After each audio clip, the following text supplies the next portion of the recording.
keluar, boleh saya bertanya, Ibu kan punya banyak album ya, luar biasa yang Tuhan berikan.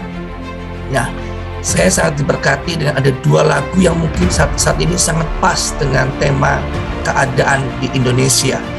Dan semua orang tahu lagu ini adalah bagi Tuhan tidak ada mustahil, dan aku percaya. Kalau boleh Bu sedikit diulas bagaimana waktu Ibu mendapatkan lagu ini, Bu.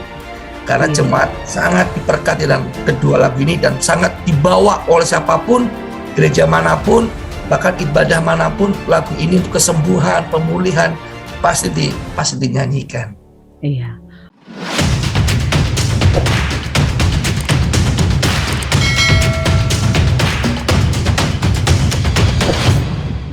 Puji Tuhan, Pak Thomas, Bapak Ibu Saudara yang terkasih, iya,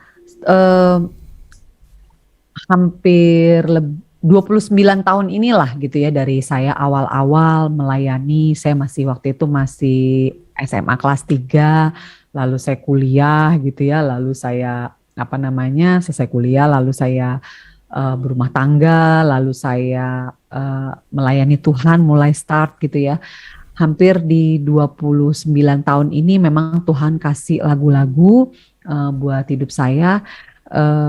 Memang banyak itu lewat dari apa yang saya lihat, saya alami, saya rasakan gitu ya. Jadi saya bukan tipe penulis lagu. Tadinya saya juga nggak bilang diri saya penulis lagu. Saya cuma dititipin sama Tuhan aja gitu ya. Cuma mereka bilang bahwa oh ya kamu bisa nulis lagu gitu ya. Terus kadang ada yang bilang gini, tulisin dong lagu buat saya, kamu tulisin lagu buat saya gitu. Jadi kadang-kadang saya juga bingung ya gitu. Saya nggak bisa ngarang-ngarang yang sampai gimana gitu. Memang harus itu merema gitu, harus dialamin. Dan puji Tuhan ya selama apa yang saya lihat itu kadang-kadang saya sederhana Pak gitu. Kalau saya dapat lagu kadang-kadang ya lagi denger khotbah gitu ya, ada kata-kata yang keluar lagi, saya biasain kalau lagi ibadah di gereja dimanapun gitu ya, saya catet gitu kan ya khotbahnya gitu. Mau saya kenal pendetanya mau nggak saya kenal pendetanya tuh saya catet gitu ya. Ya karena saya percaya bahwa Tuhan bisa pakai siapa saja. Tuhan itu bisa mengurapi siapa saja gitu ya. Itu suka-sukanya Tuhan gitu loh. Jadi ya siapapun yang bicara saya harus menghargai dan saya tahu bahwa itu Tuhan yang pakai dia. Jadi apapun yang dia katakan ya saya berusaha untuk mencatat. Dan seringkali gitu Tuhan taruh kata-katanya gitu ya. Ada berapa tema-tema yang berulang-berulang. Jadi saya pada saat saya nyatet di handphone, saya juga nyatet di notes yang satu lagi gitu. Jadi saya paralel dengan catatan khotbah saya biasanya catat lagi liriknya gitu, kata-kata yang saya dapat. Itu yang biasa saya lakukan.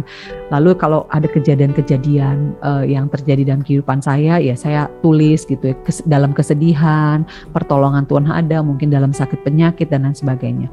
Khusus lagu Bagi Tuhan Tak Ada Yang Mustahil itu memang adalah Tuhan luar biasa banget waktu itu bekerja, di mana papa saya kurang lebih waktu umurnya 6, jadi mungkin 13 tahun yang lalu ya, hampir 13 tahun yang lalu papa saya itu kena kanker usus stadium 3. Nah waktu itu memang saya melihat kondisi papa saya drop terus gitu ya. Kita udah bingung untuk membawa ke dokter, di sini dibilangnya polip dan segala macam ususnya, sampai akhirnya udah deh kita MRI aja. Dan setelah di MRI ternyata memang hasilnya buruk. Hasilnya adalah kanker usus dan harus segera dipotong. Nah cuma memang pada saat itu saya juga berkonsultasi, saya punya teman-teman yang di gereja gitu ya, mereka juga punya keluarga yang tadinya juga mengalami seperti itu, sehingga mereka katakan, Kak coba Kak kesini gitu. Waktu itu mama saya begini-begini dan puji Tuhan dokternya cukup baik, harganya pun juga terjangkau gitu. Akhirnya kami keluarga memutuskanlah untuk membawa papa kami itu ke Penang gitu. Jadi akhirnya dibawa ke sana, lalu dioperasi di sana, dan akhirnya papa kami dipotong ususnya, saya lupa ya, kurang lebih hampir 60 cm kalau nggak salah itu dipotong. Dan waktu itu pemulihan papa saya cukup lama karena dia mungkin waktu itu usianya juga sudah 67 ya.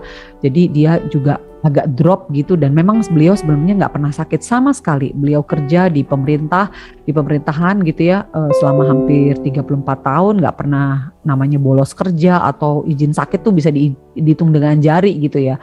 Jadi papa saya itu sangat sehat, jadi mungkin dia juga kaget kok saya bisa tiba-tiba sakit yang parah gitu ya gitu. Jadi dia agak down juga gitu. Tapi saya melihat ya, makanya kalau kita tuh mendekat kepada Tuhan, orang tua saya adalah orang tua yang sangat mengasihi Tuhan, cinta dengan pekerjaan Tuhan juga gitu. Di masa pensiun mereka memilih untuk bisa mengembalakan sebuah jemaat juga, walaupun tidak besar, bahkan jemaatnya tuh banyak pemulung, banyak supir mikrolet, metro mini gitu ya.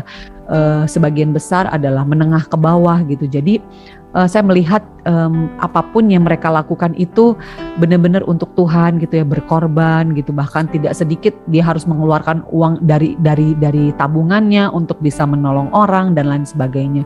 Itu yang saya lihat mungkin Tuhan perhitungkan juga gitu, apa yang mereka taburkan setiap hari ya gitu, mereka taburkan. Dan akhirnya singkat cerita, waktu papa saya sakit itu dia mungkin merasa down, tapi ya itu dia bilang mati adalah keuntungan tapi hidup bagi Kristus. Jadi dia pun juga sudah siap gitu, kalau misalnya Tuhan mau panggil tuh kayak dia bilang ya udahlah gitu, nggak apa-apa gitu. Cuma kan kita anak-anaknya kita bilang ya jangan dulu kali Pak gitu, kita masih butuh papa gitu, jangan dulu lah gitu. Jadi kita masih berdoa, kita percayalah Tuhan bisa bekerja. Nah tapi karena memang kondisi papa saya drop waktu itu, jadi papa saya nggak bisa di kemo gitu. Pilihannya waktu itu kan harus di kemo sama nggak di kemo. Terus ya bertentangan, ada dokter yang bilang harus di kemo, ada dokter yang bilang tidak harus di kemo gitu, karena kasihan takutnya nanti makin drop malah dia bisa meninggal karena kemonya gitu, karena ini kondisinya dia tuh sangat rendah banget pada waktu itu, sampai harus disuntikin albumin tuh berapa kali untuk bisa naikin kondisi tubuhnya gitu, kesegaran tubuhnya. Jadi kasihan katanya. Udah akhirnya nggak di kemo, setelah hampir 2,5 bulan di Penang, baliklah akhirnya ke Jakarta. Dan ya udah kita pikir, kita percayalah kalau memang nggak perlu di kemo, kita juga percaya bahwa Tuhan sanggup menyembuhkan tanpa kemo, dan kita mau dengan makanan-makanan yang sehat aja gitu, pola hidup yang lebih dijaga gitu ya. Papa saya orangnya nggak gemuk, tapi orangnya memang doyan makan, apa segala juga dimakan gitu loh. Jadi ya mungkin itu juga yang membuat badannya juga mungkin sudah jenuh ya, jadi akhirnya terjadi penumpukan dan ada cancer jadinya di dalam tubuhnya gitu. Akhirnya papa saya pulang. Namun baru 3 hari pulang, papa saya tiba-tiba perutnya membesar gitu. Padahal dokter udah pantau di sana oke aja semua. Nanti balik lagi 3 bulan untuk di endoskopi lagi gitu. Tapi baru 3 hari pulang perutnya membesar lagi gitu, dan dia muntah-muntah. Maaf saudara, itu muntah-muntah itu cairannya bisa 1 ember lebih yang gede gitu. Kita sampai juga, aduh gimana sih gitu. Makan sedikit dia ini lagi, dia membesar lagi. Jadi kita bilang ini apa ya gitu kan, kemarin dokter bilang juga baru 3 hari, soalnya kan dokter bilang juga bersih gitu kan, nggak ada apa-apa, kenapa begini gitu. Aduh langsung tuh pikiran yang macem-macem juga kan datang ya, aduh gimana ya. Akhirnya kita bawa ke rumah sakit Pertamina karena papa saya pensiunan Pertamina. Jadi ke sana lalu diperiksa kembali, ternyata ususnya itu ada lengket. Bapak Ibu Saudara. Jadi mungkin karena itu salah satu komplikasi dari operasi besar ya. Karena mungkin papa saya juga kan ini pertama kali, jadi mungkin ya salah satu kondisi yang bisa terjadi itu memang ususnya terlipat gitu.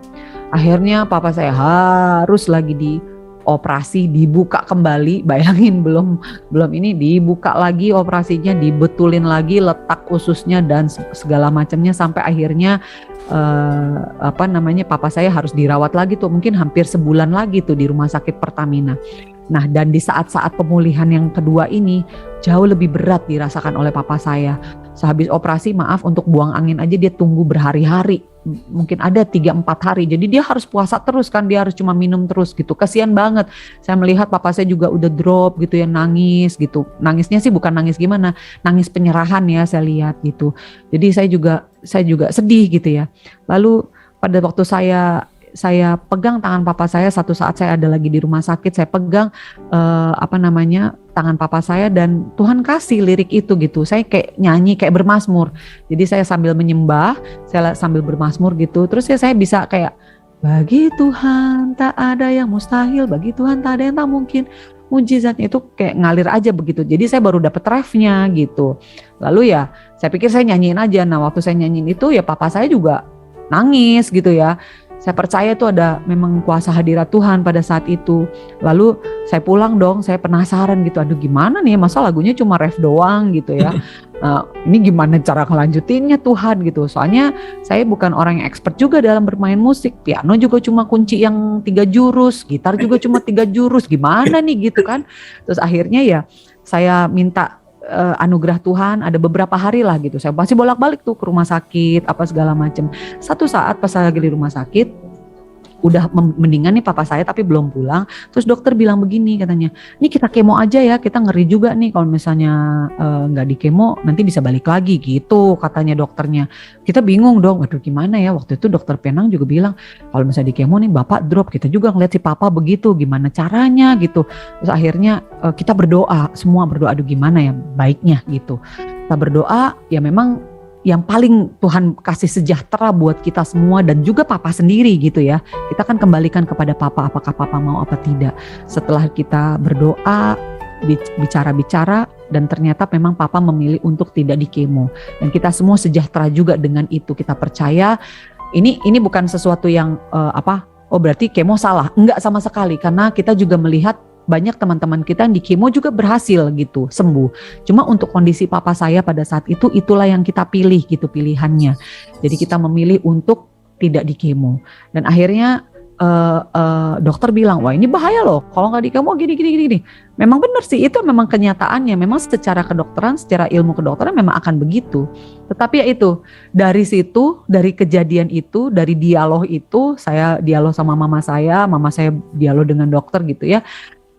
Saya dapat lirik, jadinya akhirnya Tuhan berakhir kayak istilahnya gini, ya kita tinggal milih lah sekarang gitu kan. Kita bingung sebagai manusia mau percaya kata orang apa kata Tuhan lah gitu.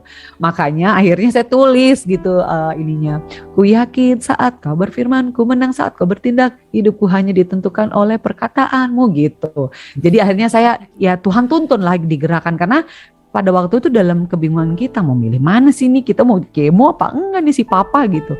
Tapi akhirnya memang kita memilih untuk, mama saya tuh orangnya seperti itu, karena sebelum papa saya kena cancer, mama saya tuh pernah kena tumor otak. Ada di tengah posisinya, jadi waktu itu mama saya tuh matanya ketutup sebelah. Karena tumor itu menekan saraf yang ada hubungannya dengan matanya, buka tutup matanya gitu. Tapi itu sekali lagi mau dioperasi juga 2 kemungkinannya, antara sembuh sama mama saya bisa cacat permanen gitu ya, karena di tengah otak pusat ininya letaknya. Singkat cerita, mama saya nggak mau dioperasi. Mama saya berdoa sama Tuhan, dia bilang, Tuhan aku minum deh ini obat-obat semua dari dokter, tapi saya percaya setelah obat ini habis penyakitnya juga habis, nggak ada gitu. Jadi mama saya pernah ngalamin lah gitu. Jadi dia bilang, Pak kita percaya aja lah, kalau memang Tuhan izinkan sembuh ya pasti sembuh ya. Kalau memang Tuhan mau panggil kan toh juga udah siap gitu loh, maksudnya udah ngerti lah mau kemana, dan papa juga udah lebih oke gitu kan, lebih legowo, lebih besar hati, jadi nggak kaget lagi gitu. Jadi akhirnya emang kita memilih untuk tidak di kemo, dan ya itu percaya dengan setiap hari memperkatakan firman setiap hari bahwa Tuhan itu pasti, karena Tuhan bilang kan bahwa bagi aku tidak ada yang mustahil gitu. Ya kita percaya apapun sesukar apapun ya, kalau memang Tuhan kehendaki untuk sembuh. Kalau memang ada Tuhan menghendaki yang lain gitu ya, itu kan memang rencana Tuhan gitu. Jadi artinya kita harus memperkatakan apa yang menjadi firman Tuhan, itu kita perkatakan sehingga itu terjadi. Makanya akhirnya lagu itu bisa terus ya menjadi berkat gitu buat orang-orang yang mendengarkan, mungkin menjadi kekuatan, karena memang kita juga melewati sih proses itu gitu, bahwa percaya sama Tuhan itu benar-benar nggak bisa setengah-setengah, harus benar-benar all out gitu sama Tuhan. Maksudnya benar-benar ya udahlah Tuhan, udah terserah Tuhan lah, karena bagi Tuhan nggak ada yang mustahil. Kita udah menyerahkan sama Tuhan itu sepenuhnya, sakit apapun sudah kami serahkan sepenuhnya. Percaya Tuhan sanggup menyembuhkan, Tuhan sanggup memulihkan gitu sih Pak. Luar biasa Ibu Sari, sangat diberkati Bu ya. Saya percaya jemaat semua juga diberkati Ibu Sari. Amin. Hampir dari seluruh Indonesia Bu. Amin, puji Tuhan. Ya, ada 3 negara yang bergabung rutin sekitar setiap pagi 945 orang Bu setiap pagi. Luar biasa. Kita mencari Tuhan. Ibu, justru di musim pandemi ini jadi giat Bu, mencari Tuhan ya, karena Tuhan adalah sumber kekuatan, tidak ada yang lain. Sekalipun kita perlu suatu fasilitas, tapi Tuhan lah tempat yang terutama, tempat Amin. damai sejahtera. Nah, Ibu, mungkin suatu kebanggaan atau suatu berkat buat kami semua. Cuma tadi chat meminta untuk bernyanyi bersama-sama dengan Ibu Sari di endingnya. Bisa ya, Bu? Yang mana nih? Maksudnya, sorry. Bagi Tuhan ada mustahil atau mungkin aku percaya. Oke, sebentar ya. Saya mesti cari dia punya ini, Pak. Atau yang haleluya. Sebentar ya, saya mesti cari ininya, nggak apa-apa. Wow, tepuk tangan buat Tuhan Yesus. Mari jemaat, Ibu Sari memberkati kita semua pagi hari ini. Mungkin selama ini ada coba lihat di konser-konser musik ya kan, bagaimana Ibu Sari nyanyi dengan hari ini di tengah-tengah kita, sekalipun di Zoom saudara ya, tapi saya percaya kehadiran Tuhan melalui beliau di tengah-tengah kita semua. Ya, nggak apa-apa, bentar ya Pak ya, saya cari dulu sebentar. Kita setia menunggu kok, Bu.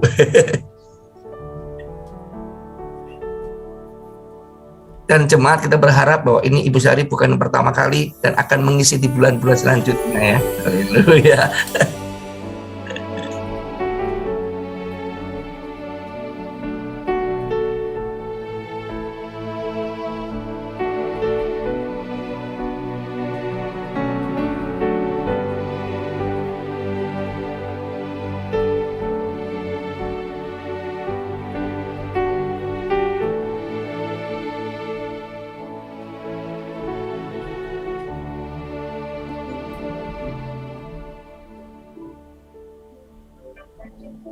Kedengeran nggak musiknya Pak? Semua ibu-ibu, semua kedengeran? Pelan. Ya.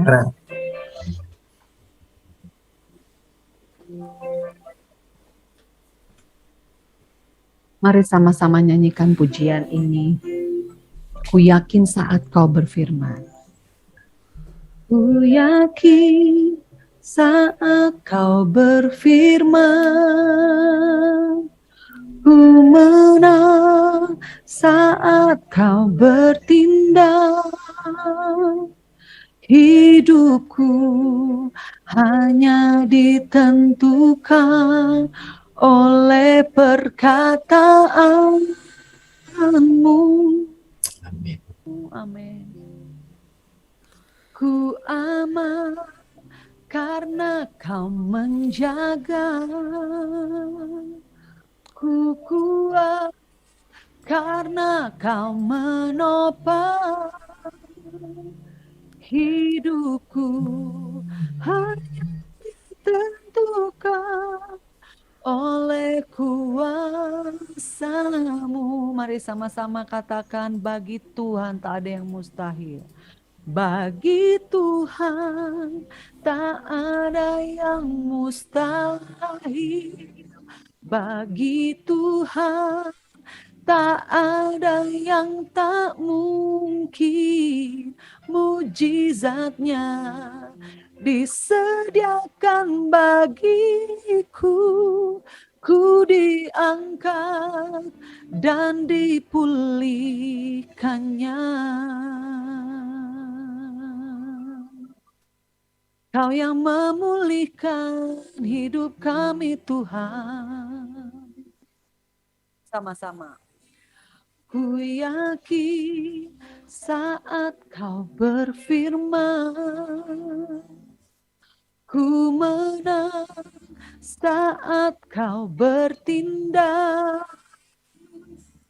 Hidupku hanya ditentukan oleh perkataanmu. Ku aman karena kau menjaga. Ku kuat karena kau menopang. Hidupku hanya ditentukan oleh kuasa-Mu.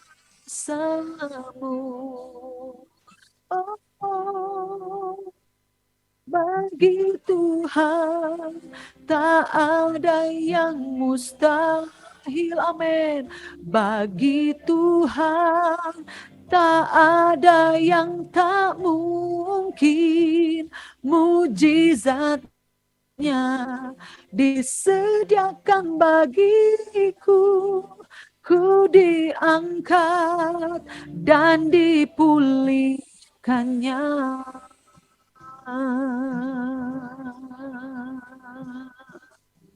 Oh, Rabasikiaramo, Sikiaramatakaramो,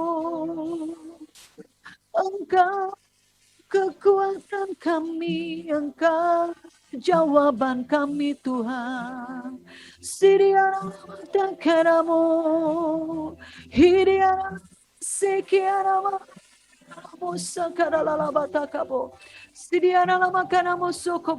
Katakan dengan iman bersama-sama, bagi Tuhan tak ada yang mustahil. Haleluya. Bagi Tuhan tak ada yang tak mungkin. Mujizatnya disediakan bagiku, ku diangkat dan dipulihkan. Bagi Tuhan, katakan, tak ada yang mustahil. Haleluya. Bagi Tuhan tak ada yang tak mungkin. Katakan, mujizatnya disediakan bagiku, ku diangkat dan dipulihkannya. Ku diangkat dan dipulihkan.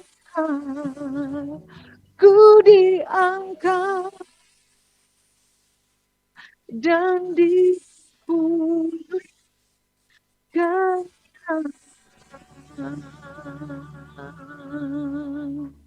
Haleluya, haleluya.